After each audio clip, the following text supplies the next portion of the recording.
Hello mothers, welcome back to my channel.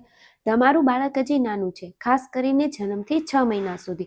તો સૌથી મોટો પ્રશ્ન પેરેન્ટ્સનો એ હોય છે કે મારા બાળકનું વજન સારી રીતે વધી રહ્યું છે કે નહીં. ઘણા પેરેન્ટ્સ ચિંતા કરે છે કે મારું બેબી ઘણું પાતળું છે, તે સારી રીતે દૂધ પી રહ્યું છે કે નહીં, તેનો ગ્રોથ પણ સારી રીતે થઈ રહ્યો છે કે નહીં. તો ચિંતા ન કરો. તો આજે આપણે આ ટોપિક પર વાત કરવાના છીએ. તો એ પહેલાં મારી ચેનલને સબસ્ક્રાઇબ જરૂરથી કરી લેજો. તો આજના વિડીયોમાં આપણે વાત કરવાના છીએ કે બાળકનું વજન સારી રીતે વધી રહ્યું છે કે નહીં અને તેનું વજન સારી રીતે વધે તે માટે આપણે શું કરવું જોઈએ. તો ચલો વિડીયોની શરૂઆત કરીએ. સૌથી પહેલાં તો બાળક ખૂબ નાનું છે, જન્મથી 6 મહિના સુધી તેના માટે જો કોઈ પૂરતું હોય તો તે છે માતાનું દૂધ. કેમ કે માતાના દૂધથી બાળકને જરૂરી એવા બધા જ પોષક તત્વો તેમાંથી મળી રહે છે.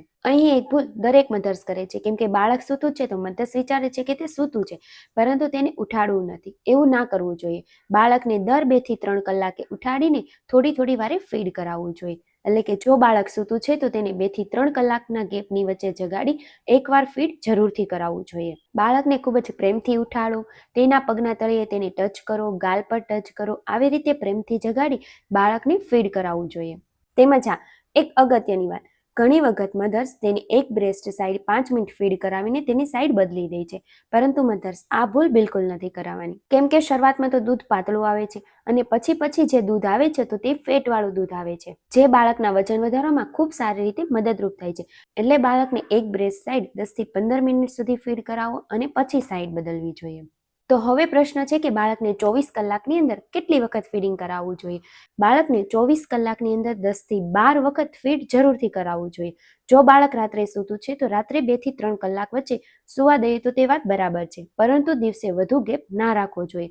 જો બાળક સૂઈ રહ્યું છે તો પણ તેને જગાડીને 2 થી 3 કલાકની વચ્ચે એકવાર ફીડ જરૂરથી કરાવવું જોઈએ.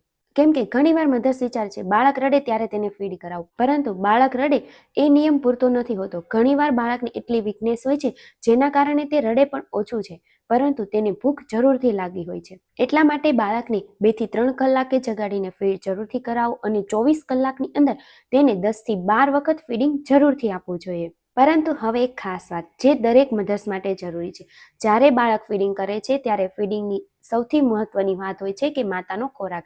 જો માતા ખૂબ સારી રીતે ખોરાક લેશે તેમજ ખૂબ જ સારો એવો ખોરાક લેશે તો માતાનું મિલ્ક પણ ખૂબ સારું એવું આવે છે, કેમ કે માતાના ખોરાકની સીધી અસર દૂધ પર પડે છે. એટલા માટે મધર્સે તેના ખોરાકમાં પ્રોટીનવાળો તેમજ પોષક તત્વોથી ભરપૂર હોય એવો ખોરાક જરૂરથી સામેલ કરવો જોઈએ.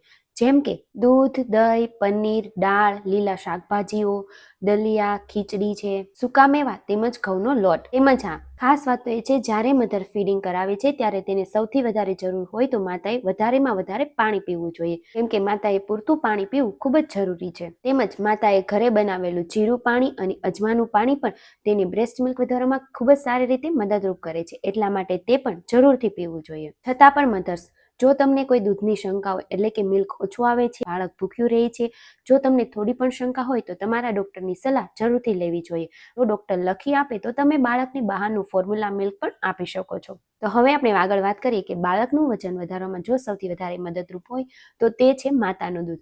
તેમજ જો બાળકનું વજન વધારવામાં સારી રીતે મદદરૂપ હોય તો તે છે બાળકોનું માલિશ.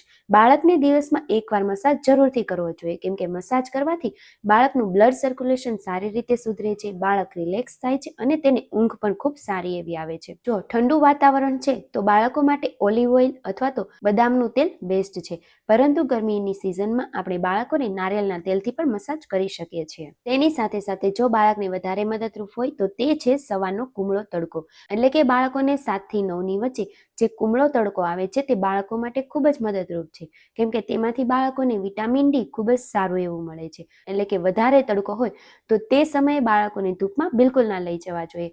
સવારના કુમળા તડકામાં બાળકને 10 થી 15 મિનિટ જરૂરથી લઈ જવા જોઈએ. તેની સાથે સાથે જો જરૂરી હોય તો તે છે સાફ સફાઈ. એટલે કે બાળકોની આજુબાજુ ખૂબ જ સારી રીતે સાફ સફાઈ રાખવી જોઈએ. આપણે પણ જો બાળકોને ટચ કરીએ છીએ તો આપણા હાથ જરૂરથી વોશ કરવા જોઈએ અને બીમાર કોઈ વ્યક્તિ છે તો તેનાથી બાળકોને દૂર દૂર રાખવું જોઈએ, કેમ કે જો બાળક બીમાર પડશે તો બીમારીમાં તેનું વજન ખૂબ સારી રીતે વધવાને બદલે ધીમે ધીમે ઘટતું પણ જાય છે. તેની સાથે સાથે બાળકોને વેક્સિન પણ સમયસર આપવી જોઈએ, તેમજ ડોક્ટરની સલાહ મુજબ બાળકોને વિટામિન ડી ડ્રોપ્સ જરૂરથી આપવા જોઈએ. છેલ્લી મહત્વની વાત, જ્યારે બાળક જન્મે છે તો જન્મતાથી 6 મહિના વચ્ચેના સમયમાં, એટલે કે બાળક 6 મહિનાનું થઈ જાય છે ત્યાં સુધીમાં તેનું વજન ડબલ થઈ જવો જોઈએ. આ એક અંદાજ છે, પરંતુ દરેક બાળક અલગ અલગ હોય છે. એટલા માટે બાળકનો રેગ્યુલર ચેકઅપ ડોક્ટર પાસે જરૂરથી કરાવવો જોઈએ અને ડોક્ટરની સલાહ મુજબ જ આપણે આગળ કોઈ કાર્ય કરવું જોઈએ. જો તમને માહિતી મારી ઉપયોગી લાગી હોય તો મારી ચેનલને લાઇક, શેર અને સબસ્ક્રાઇબ કરજો અને બીજા મધર્સને આ વિડીયો જરૂરથી શેર કરજો. Thank you.